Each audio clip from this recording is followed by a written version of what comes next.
Assalamualaikum warahmatullahi wabarakatuh. Halo anak soleh dan soleha, masih semangat belajarnya? Alhamdulillah. Baiklah, kita lanjutkan pembelajaran tematiknya. Dan sebelum belajar, marilah kita sama-sama berdoa. Bismillahirrahmanirrahim. Rabbi zidni ilman warzuqni fahman birahmatika ya arhamar rahimin. Silakan untuk membuka bukunya. Kita menginjak pembelajaran kedua. Tujuan dari pembelajaran kedua ini yaitu setelah ukhti dan akhi membaca gambar cerita atau komik, diharapkan ukhti dan akhi bisa membuat gambar cerita atau komik, dan setelah ukhti dan akhi mengamati sistem peredaran darah hewan mamalia, diharapkan ukhti dan akhi bisa mengenal dan menjelaskan organ peredaran darah hewan mamalia. Kita lanjutkan. Mari mengamati. Perhatikan contoh komik berikut dengan seksama. Komik adalah cerita bergambar, biasanya terdapat di majalah, surat kabar, atau berbentuk buku yang umumnya mudah dicerna dan lucu. Di bawah ini ada contoh komik.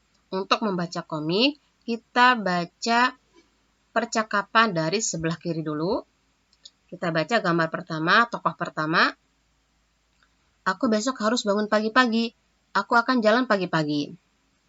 Gambar kedua, wah kebetulan kita ketemu di sini. Ayo kita jalan-jalan. Gambar ketiga, jangan salah, jalan-jalan pagi bisa menyehatkan jantung.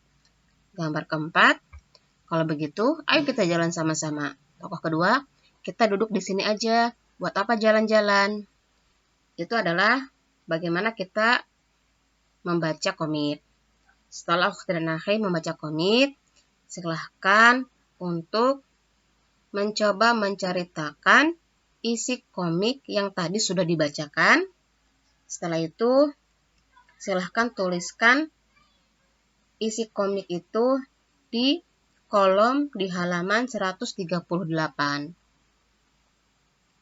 Kita lanjutkan. Mari mengamati. Silahkan buka halaman 139. Kita akan mengenal organ peredaran darah mamalia. Mamalia adalah hewan yang selalu menyusui anaknya, dan sebagian besar memiliki rambut-rambut yang terdapat pada sekujur tubuhnya.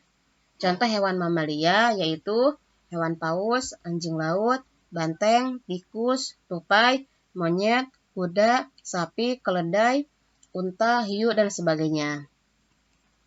Mamalia memiliki sistem peredaran darah tertutup. Sistem peredaran darah ini melewati pembuluh-pembuluh darah yang menjadikan jantung sebagai tempat utamanya dalam memompa darah ke seluruh tubuh. Perhatikan gambar sistem peredaran darah berikut. Nah, di sini yang berwarna merah ini adalah pembuluh arteri, yaitu fungsinya menyebarkan darah ke seluruh tubuh dari jantung yang banyak mengandung oksigen. Kemudian akan mengalami pertukaran. Nah, darah yang mengandung banyak karbon dioksida akan kembali lagi ke jantung melalui pembuluh vena atau pembuluh balik yang berwarna biru ini. Siklus itu akan terus-menerus berulang.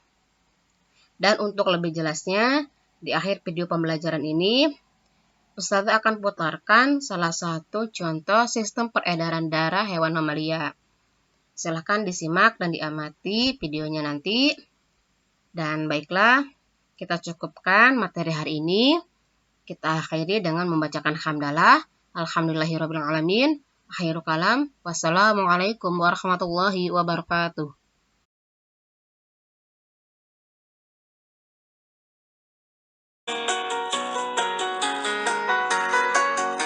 Sistem peredaran darah mamalia sapi.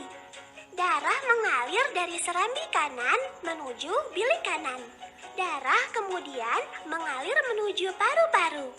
Dalam paru-paru terjadi proses pertukaran karbon dioksida dengan oksigen sehingga darah yang keluar dari paru-paru menjadi kaya oksigen.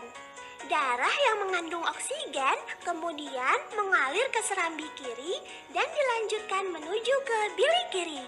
Dari bilik kiri, darah akan diedarkan ke seluruh tubuh kecuali paru-paru. Pada jaringan di seluruh tubuh, terdapat pembuluh kapiler yang berfungsi sebagai tempat pertukaran oksigen dengan karbon dioksida. Darah yang mengandung karbon dioksida tersebut kemudian mengalir ke serambi kanan. Sistem peredaran darah pun berulang.